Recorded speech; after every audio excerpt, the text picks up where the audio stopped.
Hello दोस्तों, सोचिए आप जिंदा हो, आंखें खुली है, सब कुछ देख रहे हो, सब सुन रहे हो, लेकिन बोल नहीं सकते हो, हिल भी नहीं सकते हो।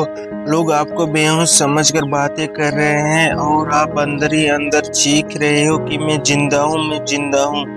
ये किसी फिल्म का सीन नहीं है, ये हकीकत है मार्टिन पिस्टोरियस की। एक ऐसा लड़का जिसे दुनिया ने 12 साल तक मरा हुआ समझा, लेकिन वो सब कुछ महसूस कर रहा था। मार्टिन का जन्म साउथ अफ्रीका में 1975 में हुआ। वो एक नॉर्मल बच्चा था, खेलना, पढ़ाई करना, परिवार के साथ रहना। लेकिन 1988 में सिर्फ 12 साल की उम्र में उसकी जिंदगी पलट गई। उसे गले में दर्द और तेज बुखार हुआ।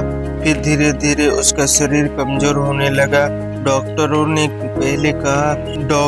पहले कहा शायद ये पेनमेनिया है, लेकिन हालात और बिगड़ी। वो बोलना बंद कर दिया, चलना बंद कर दिया, उसका पूरा शरीर काम करना छोड़ चुका था।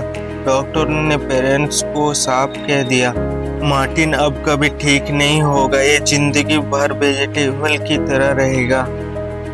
कोमा और लंबा मौत का सफर। मार्टिन को घर पर केयर के लिए भेज दिया गया। पहले 2 साल वो कोमा जैसे स्टेट में रहा, फिर अचानक उसके अंदर होश लौटने लगा। वो सब कुछ सुन रहा था, सब समझ सकता था, लेकिन उसका शरीर बिल्कुल भी साथ नहीं दे रहा था। ये कंडीशन कहलाती है लॉक्ड इन सिंड्रोम, यानी इंसान अंदर से पूरी तरह जिंदा लेकिन बाहर से बिल्कुल चुप। दर्दनाक पल। मार्टिन के लिए ये समय बहुत दर्दनाक था। नर्सिंग होम ने स्टाफ उसके सामने कार्टून चलाते रहते थे। सालों तक वही टॉम एंड जेरी जैसे कार्टून देखकर उसका दिमाग ऑलमोस्ट टूट चुका था। उसके सामने बातें करते जैसे वो मौजूद ही नहीं हो। सबसे बड़ा शौक उसे तब लगा जब उसकी माँ डिप्रेशन में उसके सामने बैठकर बोली, काश तुम मर जाओ। लेकिन कहते हैं मैंने वो साफ साफ सुना, लेकिन मैं कुछ कर नहीं पाया।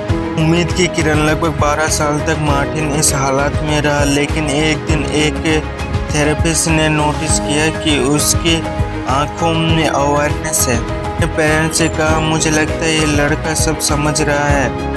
टेस्ट किए गए और सच सामने आया, मार्टिन पूरी तरह कॉन्शियस था।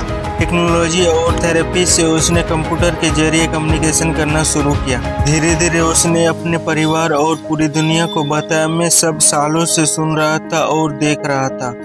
जिंदगी। मार्टिन ने हार नहीं मानी। उसने कंप्यूटर साइंस सीखा और IT फील्ड में काम करना शुरू किया। उसकी मुलाकात एक लड़की जॉन से हुई और दोनों ने शादी कर ली। आज मार्टिन एक मैरिड मैन ही काम करता है और पूरी दुनिया भर में मोटिवेशनल स्पीच देता है। उसने अपने ऑटोबायोग्राफी लिखी, होस्ट बॉय, जिसमें उसने अपने दर्द और उम्मीद की कहानी पूरी दुनिया को सुनाई। सीख। मार्टिन पिस्टोरियस की कहानी हमें ये सिखाती है, भी किसी भी चीज को या किसी को भी कभी बेकार मत समझना, चाहे वो कोमा में क्यों न हो सकता है वो सब कुछ महसूस कर रहा हो। पेशेंट से हमें पॉजिटिव और प्यार से बात करनी चाहिए। जिंदगी कभी भी दूसरा मौका दे सकती है, बस उम्मीद मत छोड़ो। मार्टिन पिस्टोरियस वो बच्चा जिसे डॉक्टर ने कहा ये तो मरा हुआ है, आज पूरी दुनिया के लिए इंस्पिरेशन से है। उसकी कहानी हमें बताती है अगर इंसान हार न माने तो